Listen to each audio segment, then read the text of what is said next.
I'm watching how the idea of buying a second passport and second citizenship is becoming more and more widespread on YouTube, and I want to talk about some reasons why you might want to get a second passport and why having only one is no longer enough. A single citizenship, depending on just only country for your entire life or for all your business, especially if you are very wealthy, is not the smartest move, and there are much better options available now. If you don't know who I am Victor Nuñez. At our company we have helped hundreds of people across many countries move from one place to another to avoid paying taxes, reduce exposure to certain agendas, or obtain new citizenships and opportunities. Many people wonder, but can I really get two passports with my current citizenship? Why would I need a second passport, a second nationality? And until someone explains it to them, they don't really understand the benefits of being tied to more than one country. Not just, for example, to the US, because it's the most aggressive one and you are 100% going to want another, but maybe Spain, or another, or Colombia, and another, or simply pairing your country with a second one. Generally, people think second citizenship or having a second passport is only for those with a weak passport.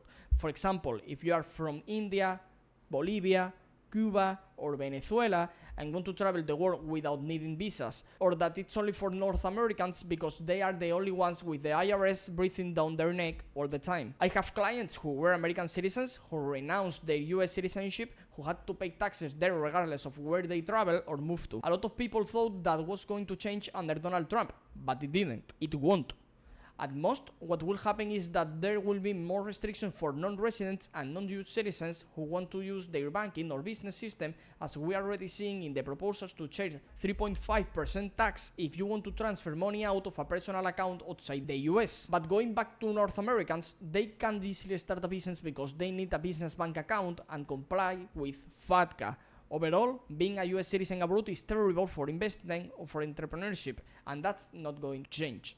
That's why North Americans are logically and naturally looking for more citizenship and second passport, a chance to open up new opportunities, maybe even to renounce their US citizenship. Many obtain citizenship by descent in places like Spain, Poland, Italy, Mexico, whichever one they can get. And I absolutely recommend doing that whenever possible, as long as the second passport, that second citizenship, won't create any conflict. Many people in the European Union are already obtaining second passports because they realize it's not just about visa-free travel, it's not about freedom of movement. For some, yes, that's the point. For example, I have met many Venezuelans who want to go to the US without a B1, B2 visa and get the Spanish citizenship in just 2 years, so they can apply for ESTA, the electronic visa, and fly to the US the next day if it's approved. Or they want to disassociate themselves from what their country's leader is doing and have more options. That's why getting a second citizenship in the Caribbean, in Serbia, in Turkey, in El Salvador, in Paraguay, or wherever allows you to be a lower risk citizen. The second key point of obtaining a second citizenship is the ability to live in another country.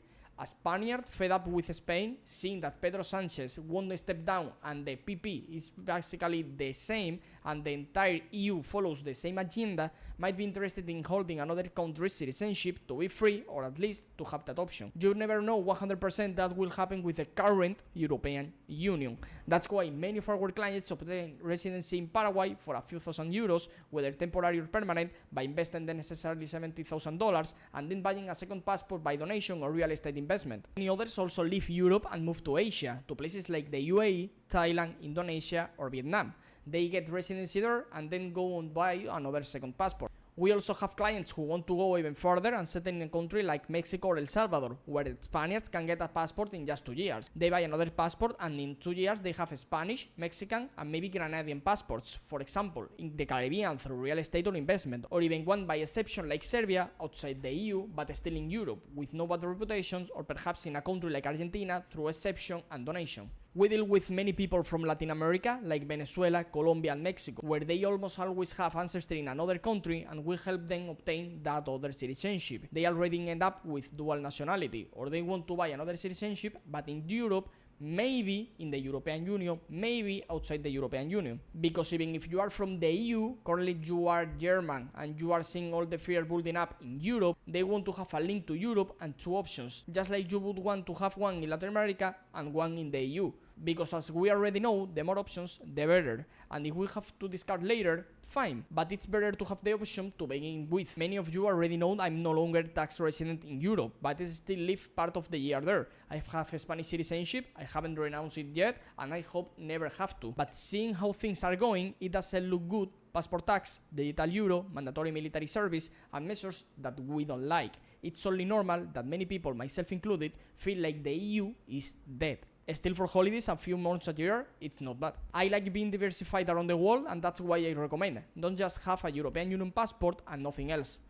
I, for example, have 2 residencies in the EU, multiple residencies in Latin America, like in Mexico, where if I live 18 months within a 24-month period, I get the passport. My long-term plan is to obtain a passport in every strategic point, in every place where I can plant a flag that won't become too restrictive in the short to medium term. Long term?